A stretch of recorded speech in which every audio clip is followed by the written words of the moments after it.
बिस्मिल्लाहिर्रहमानिर्रहीम। आज हम पढ़ने वाले हैं क्लास 9 का उर्दू ख्वाजा अल्ताफ़ हुसैन हाली। क्या पढ़ने वाले हैं? ख्वाजा अल्ताफ़ हुसैन हाली। पूरा नाम ख्वाजा अल्ताफ़ हुसैन हाली था और तखल्लुस हाली करते थे। पूरा नाम क्या था? ख्वाजा अल्ताफ़ हुसैन। क्या नाम था पूरा नाम? और तखल्लुस हाली करते थे। क्या करते थे? उनकी पैदाइश 1837 में जिला करनौल की मशहूर जगह पानीपत में हुई। कौन जिला में हुई थी? करनौल जिला थे उस जमाने में, और मशहूर जगह पानीपत में। पानीपत खुदा एक अपना एक हलका बना हुआ है। ख्वाजा इज़्द बख्श उनके वालिद का नाम था। वालिद का नाम क्या था? ख्वाजा इज़्द बख्श। 9 वर्ष की उम्र में यतीम हो गए। उनके बड़े भाई ख्वाजा इमदाद हुसैन ने उनकी परवरिश की। किसने परवरिश किया? ख्वाजा इमदाद हुसैन कौन थे? उनके बड़े भाई थे। कौन थे? बड़े भाई जी। पानीपत के मशहूर हाफिज मुमताज हुसैन की निगरान में कुरान शरीफ हिफ्ज किया। हाली की बाज़ाब्ता तालीम नहीं हुई, लेकिन उन्होंने कुछ फारसी सैयद जाफ़र अली से और अरबी शर्फ नहू में तालीम हाजी इब्राहिम हुसैन से हासिल की। उनकी शादी 17 वर्ष की उम्र में 1854 ईस्वी में अपने मामू मीर बाकर की साहबजादी इस्लामुन्निसा से हुई। हाली की मुआशी हालात ख़राब थे। क्या थे? मामू ने दिल्ली आकर बेसरोसामानी के आलम में इल्म हासिल करना शुरू किया। अब यहाँ आपको एक चीज़ गौर करने वाली बात है कि 9 वर्ष की उम्र में उसके वालिद साहब इंतकाल कर गए। ठीक है। उनके वालिद साहब का नाम क्या था? ख्वाजा इज़्द बख्श। क्या नाम था वालिद साहब का नाम? उनके इंतकाल के बाद, यानी मरने के बाद, वफात के बाद, उनके बड़े भाई जिनका नाम था ख्वाजा इमदाद हुसैन, वो प्रवेश किए। उसके बाद पढ़ाई अरबी के तालीम के लिए मुमताज़ है ना, एक मशहूर उस्ताद थे जिसका नाम था मुमताज़ हुसैन।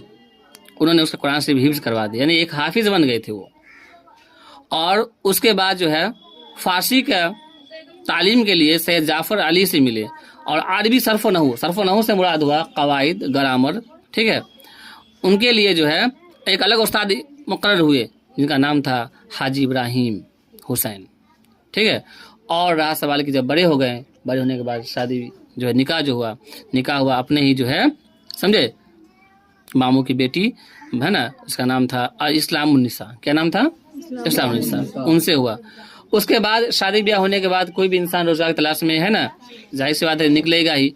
तो रोजगार की तलाश में जो है वो निकलने के बाद फिक्र, क्योंकि हालात तो सही थे नहीं, हालात तो सही। उसके बाद जो है जब दिल्ली गए, यहाँ उनकी मुलाकात गालिब से हुई। किससे हुई? गालिब से। हाँ, जब दिल्ली आए तो उन्होंने अपनी कुछ गज़लें गालिब को दिखाई। जब गालिब से मुलाकात हुई तो उसने अपनी गज़ल किसको दिखाए? मिर्ज़ा गालिब को। वही मिर्ज़ा गालिब जो उर्दू के सबसे बड़े शायर कहलाते हैं। और गालिब उनकी हौसला अफजाई की। उस वक्त उनका तखल्लुस जो था खस्ता था। क्या नाम था? खस्ता का नाम रखा करते थे, हाली नहीं। क्या? खस्ता। और ये बाद में गालिब को अपना उस्ताद भी माने। कौन? मौलाना अल्ताफ़ हुसैन हाली। हाली 1856 में मुआश की तलाश में निकले और उन्हें हिसार में मामूली तनख्वाह पर डिप्टी कमिश्नर के दफ्तर में जगह मिली। हिसार हरियाणा में है। कुछ दिनों के बाद हाली फिर दिल्ली आए। यहाँ नवाब मुस्तफ़ा खां शेफ्ता से उनकी मुलाकात हुई। किससे मुलाकात हुई? असल नाम उसका है नवाब मुस्तफ़ा खां। शेफ्ता उसका जो है तखल्लुस है। शेफ्ता क्या है?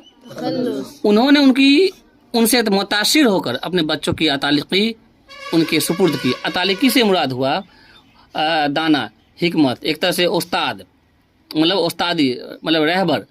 मतलब शेफ्ता से मुलाकात होने के बाद जो है हाली को है ना, वो जो है हाली बहुत अच्छे मिजाज के थे और देखे कि बहुत जहन वाले इंसान थे।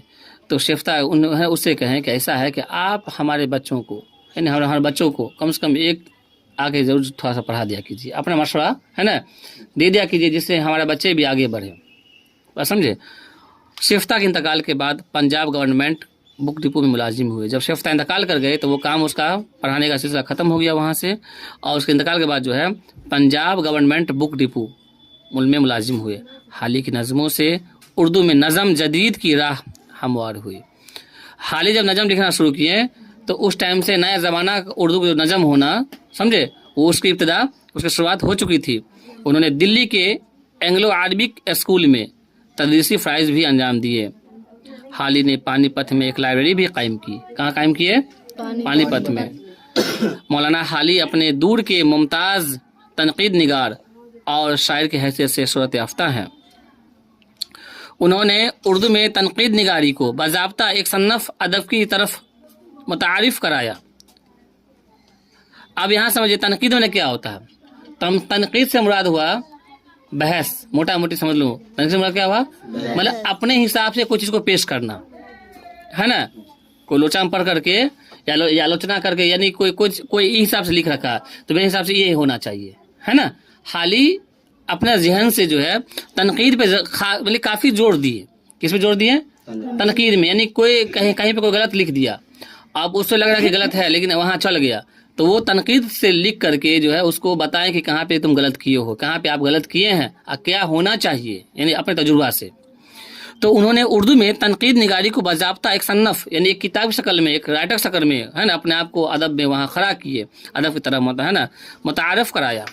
उनकी किताब मुक़द्दमा शेर व शायरी उर्दू में बाकायदा तनकीद निगारी की पहली किताब समझी जाती है। अब यहाँ पे आपसे सवाल करेगा कि उर्दू की पहली तनकीद निगारी का नाम बताइए, तो क्या बोलेगा? मुक़द्दमा शेर व शायरी। क्या बोलेगा? जी, ये तसनीफ़ दरअसल वह मुक़द्दमा है जो उन्होंने अपने अहम शोरा यानी अहम शेरी कारनामे मुसद्दस हाली के पेश लफ्ज़ के तौर पर लिखा था। मुसद्दस हाली मदो-जज़्ज़ इस्लाम के नाम से भी मशहूर है। किससे मशहूर है? मुसद्दस हाली के मदो-जज़्ज़ इस्लाम किसके नाम से है? हाँ, नाम से मशहूर है।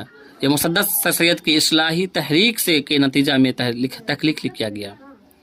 ये वजह है कि खुद सैयद ने उनकी खूब तारीफ़ की। हाली ने नस्र व शायरी की दूसरी शोबों में भी अहम कारनामे अंजाम दिए। गज़ल गोई और नज़म निगारी की इर्तिक़ा भी उनकी अहम खिदमात रही हैं। उन्होंने सैयद की समा बउनवान हयात जावेद और गालिब की समा बउनवान यादगार गालिब लिखकर समा निगारी की भी एक अहम मजबूत रवायत कायम कर दी है। 31 दिसंबर 1914 ईस्वी को उनका इंतकाल हुआ और पानीपत में दफन हो गए। हाली किताब का नाम बताइए। आपसे पूछा जाएगा हाली किताब का नाम बताइए तो क्या कहोगे? हयात जावेद, कुछ के नाम नज़म गज़ल इसमें, और गालिब की समानिगारी भी लिखे वो, और यादगार गालिब भी लिखे। गालिब को इतना चाहते थे वो, गालिब के हिसाब से वो एक तरह से शायरी करना शुरू कर दिए थे। इसलिए गालिब का उसका बड़ा, है ना, एक तरह से कहिए कह सकते हैं आपकी परछाई उसमें था शायरी के तौर पे।